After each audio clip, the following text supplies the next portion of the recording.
You might have noticed it starts small. One day you skip your morning walk. The next, you decide you'll go out after your show ends. Then, before you know it, your legs feel a little weaker, your back aches just a bit more than it used to, and you're spending hours sitting in the same spot, in the same chair, day after day. And here's the thing. No one warns you how dangerous that can be after 70. Not your doctor, not the commercials with smiling seniors on bicycles, and certainly not the quiet moments when you just want to rest a little longer. But behind those hours of sitting, there are hidden dangers, ones that don't just affect your body, but your independence, your confidence, even your sense of self. Take a moment and ask yourself, have you ever stood up from your chair and felt a little dizzy? Have you found yourself hesitating before taking the stairs? Do you feel more tired now, even when you haven't done much all day? You're not alone. Millions of older adults experience this, but few talk about it. Let me tell you about Helen. She's 74, strong spirit, sharp mind, but she started staying home more after her husband passed. The outings turned into short walks. The walks turned into hours sitting by the window. Before she knew it, she'd gone from living actively to just existing. Then came the knee pain, the brain fog, the days blending into one another. It's just aging, she told herself. But here's what she didn't realize. It wasn't just age. It was inactivity. And it was slowly robbing her of the freedom she had fought so hard to maintain. Because here's what no one tells us. After 70, sitting too long doesn't just make you stiff. It can lead to real, serious health problems. Muscle loss that sneaks up until you can't get out of a chair without effort. Blood clots that form silently. Mood dips that feel like sadness, but are really your body missing movement. And perhaps most silently of all, your world gets smaller. Your confidence starts to fade. Your independence quietly slips through the cracks. But it doesn't have to be that way, because the same way sitting took your power, movement, small, simple movement, can bring it back. So today, we're going to talk about the 5 hidden dangers of sitting too long after 70. Not to scare you, but to empower you. Because you deserve more than just surviving. You deserve to thrive. And by the end of this video, you'll know what to look out for, what to change, and how to reclaim control. One step, one stretch, one brave move at a time. Let's dive in. 1. Muscle loss creeps in quietly. You know what's tricky about losing muscle after 70? It doesn't announce itself with flashing lights or big warning signs. It just happens. Quietly, gradually, almost politely. At first, it's little things, like feeling a bit slower getting out of your chair. You think, hey, I'm just tired today. Then carrying the laundry basket feels heavier than it used to. Next thing you know, you're gripping the railing a little tighter on the stairs, or avoiding them altogether. But here's the truth. After 70, you can lose up to 15% of your muscle mass every decade, just from inactivity. And that's not just about looking fit. It's about your ability to live independently. Let me introduce you to Frank. Frank is 73rd, former high school coach, loved gardening, loved being active. But after retirement, things slowed down. He started spending more time reading, watching TV, sitting with his morning coffee. Hours would pass without moving much. At first, he didn't notice anything wrong. But then, one day, he dropped his keys. And when he bent down to pick them up, he struggled to stand back up. His legs felt shaky, weak, and that scared him. So he went to his doctor. And you know what the doctor told him? You're not sick. You're just sedentary. Your muscles are forgetting how to support you. And that's the part that stings. It wasn't that Frank couldn't move. It was that he'd stopped asking his muscles to help him live. Muscle isn't just for athletes or weightlifters. It's for you. It's for getting up off the toilet unassisted. It's for lifting your grandchild, carrying groceries, dancing at weddings. It's for living with dignity. And here's the kicker. You can rebuild it. Even at 70, 80, 90, you can get stronger. You can feel more capable. You just have to start asking your body to show up again. So what can you do? Every 30 minutes, stand up and stretch. Even just a minute or two makes a difference. Keep light resistance bands nearby. Use them during commercials or while on the phone. Try chair exercises. Yes, even seated workouts can activate and protect your muscles. And if walking is tough right now, start small. March in place. Hold on to the kitchen counter and do a few squats or heel raises. One move becomes 2. 2 moves become a habit. You're not broken. You're just out of practice.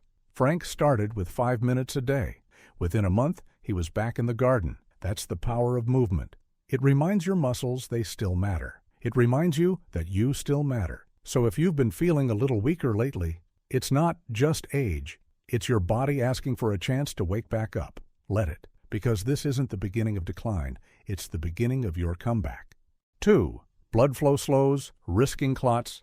Now let's talk about something a little scarier, but just as silent. When you sit too long, your blood flow slows down. And that's when clots can start forming. Scary, right? But here's the part most people don't realize. This can happen even if you're healthy, even if you feel fine, and even if you're just sitting at home watching your favorite show. Here's how it happens. The body's designed to move. Every time you walk or even flex your ankles, your muscles help pump blood back up toward your heart. But when you sit for long stretches, especially with your knees bent and your feet on the floor, that blood pools, slows, thickens, and in some cases, it clots. Let me introduce you to Linda. Linda is 70. She spent most of last year helping her husband recover from surgery. That meant a lot of time sitting, at the hospital, in waiting rooms, at home by his side. She was doing what anyone would, being there for someone she loves. But then one night, her leg started to swell. It felt hot, tight. She brushed it off. Probably just tired, she thought. But by morning, the pain was worse, and a trip to urgent care confirmed it. Deep vein thrombosis, a blood clot in her leg. And the doctor told her something that shocked her. It's likely from sitting too much. Even healthy people get this. Now, Linda was lucky. The clot was caught early before it moved to her lungs. But many aren't so lucky. And here's the kicker. This can happen in as little as 2 to 3 hours of uninterrupted sitting, especially as we get older.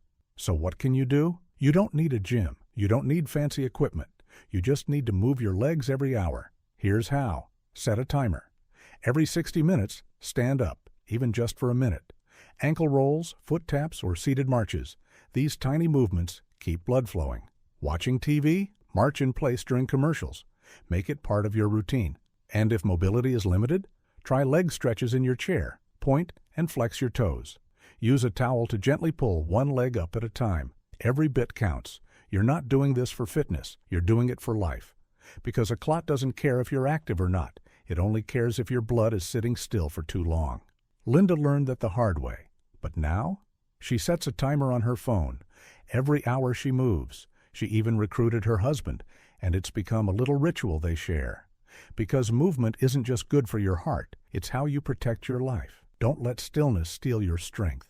You've come too far to be stopped by a chair. Your body isn't asking for perfection, it's asking for circulation, so give it what it needs. 3. Mood and memory. Take a hit. Let's talk about something no one really warns you about when you slow down. Your brain can slow down too.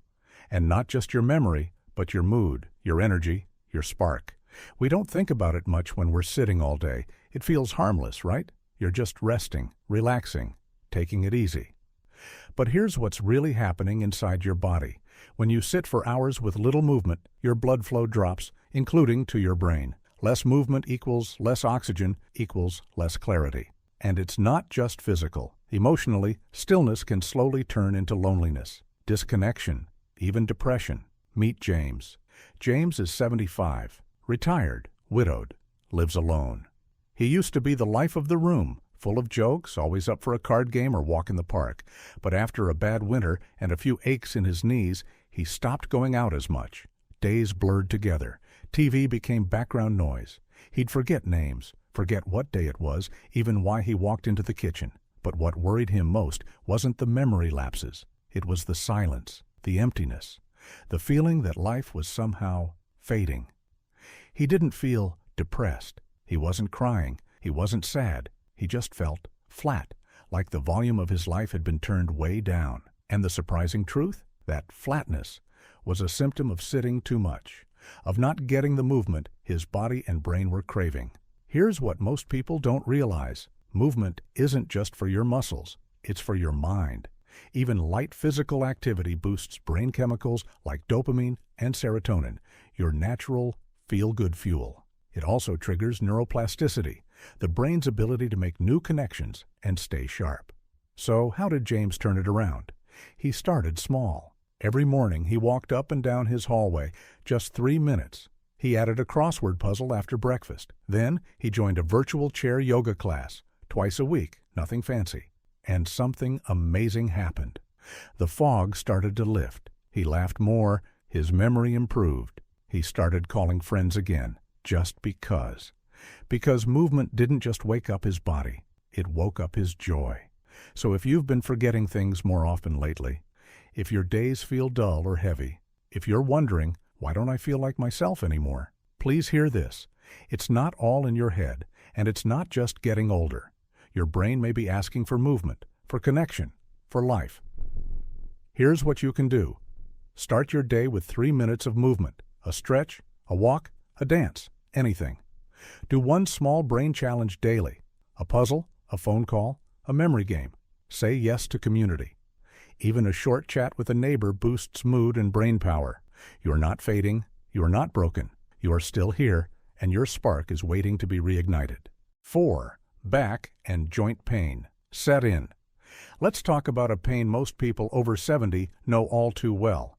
The kind that settles quietly into your lower back, your hips, your knees. It doesn't scream at first, it whispers.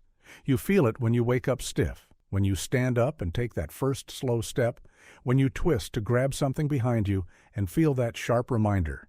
Be careful, you're not as young as you used to be. But here's the truth nobody's telling you. That pain? It might not be your age, it might be your chair. Because when you sit for long periods, especially in soft, unsupportive chairs, your joints begin to compress and your muscles shorten. Your spine starts to round, your posture shifts. And over time, that stillness builds tension. Tension becomes tightness. Tightness becomes pain. Let me introduce you to Marilyn. She's 72, warm, wise, the kind of neighbor who always remembers your birthday. But she had this nagging pain in her lower back. Every time she stood up, she'd wince. She figured, it's just old age. Comes with the territory, right? So she bought a heating pad, took the over-the-counter pain meds, spent more time sitting, hoping rest would fix it. But the pain didn't go away. It got worse. One day, she tried to lift a small laundry basket and felt a bolt of pain shoot down her side. That was the moment she realized this wasn't just getting older. This was her body begging for movement. She saw a physical therapist who told her something that changed everything. Pain is often the body's way of saying, I need you to move differently, not stop moving. So what did Marilyn do? She started simple. A pillow behind her lower back to support her spine while sitting. Gentle daily stretches. No fancy gym, just her living room floor and a rolled-up towel. She added movement to her routines. A quick walk after lunch, some shoulder rolls while waiting for the kettle to boil. And within weeks, her back pain faded. Her joints felt looser. But more than that, she felt stronger, more upright, more like herself. So if you've been battling that dull ache in your lower back, if your knees creak or your hips complain, don't just chalk it up to aging. Ask yourself, how long have I been sitting in one position today? Have I stretched? Have I moved? Because your joints aren't trying to punish you. They're trying to remind you that movement is medicine, that posture is power, and that pain is not a life sentence. It's a signal. Your body still works. It just needs to be invited to move again. You don't have to do yoga on a mountaintop. You just have to stand up, stretch, breathe, and show your body that you're still in this together. 5. You risk losing your independence. This one's hard to say, but we need to talk about it, because it's the real reason this video exists.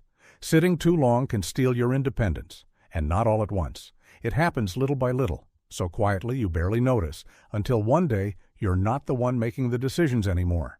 It starts when you stop trusting your balance. You start saying no to invitations because the walk from the parking lot feels too long. You hesitate on stairs. You start needing more help, getting dressed, bathing, even just standing from your favorite chair. And slowly, you stop being the you you've always been. Not because you've changed, but because your body stopped getting what it needed to keep up with you. Let me tell you about Eleanor. Eleanor is 78, lived in the same house for 40 years. She prided herself on being strong, sharp, and completely self-reliant. She cooked every meal, took care of the bills, ran her household with grace and grit. But after her hip replacement, she got scared of falling. So she sat more, rested more, skipped her walks, told herself it was just for a few weeks. But those weeks became months, and before long the stairs felt impossible. She stopped cooking. She started needing help with errands. Eventually, her daughter gently suggested, "Mom, maybe it's time to look at assisted living." Eleanor didn't argue. She just nodded. And later that night, she cried because she didn't feel like herself anymore. But here's the truth. It wasn't her age that took her independence. It was the stillness. It was her fear of moving that led to losing more than just strength. It cost her control over her life. The good news? You can take it back. Your independence doesn't disappear overnight, and it doesn't have to be gone forever, because just like strength can fade, it can also return. So here's what you can do, starting today. Get up every hour, even just to stretch, walk a few steps, or shake out your legs. Practice standing from your chair without using your hands. It strengthens key muscles you rely on for daily independence. Use movement as a signal to yourself. I'm still in charge.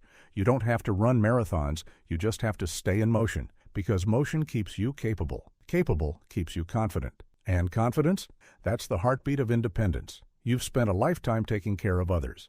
Now it's time to take care of you, not because you're losing anything, but because you still have so much life to live on your terms. So now you know, it's not just sitting, it's your muscles, your mind, your mood, your freedom, all silently impacted when we stop moving. But here's the beautiful truth. You're not stuck. Not in your chair, not in your pain, not in this chapter of life. You are still strong, still valuable, still capable of change. You don't have to overhaul your life. Just start with one thing. Stand up. Right now, even as this video ends. Stretch, walk, shake it out. And tell me this in the comments. Which of these signs surprised you the most? Was it the memory fog, the hidden blood clot risk, the quiet loss of independence? Your story could help someone else feel less alone, and that's powerful. If this hit home, don't forget to tap subscribe and hit the bell. We've got more uplifting, real talk health wisdom coming your way, because aging doesn't mean giving up. It means showing up for yourself every single day. Let's move forward, together, strong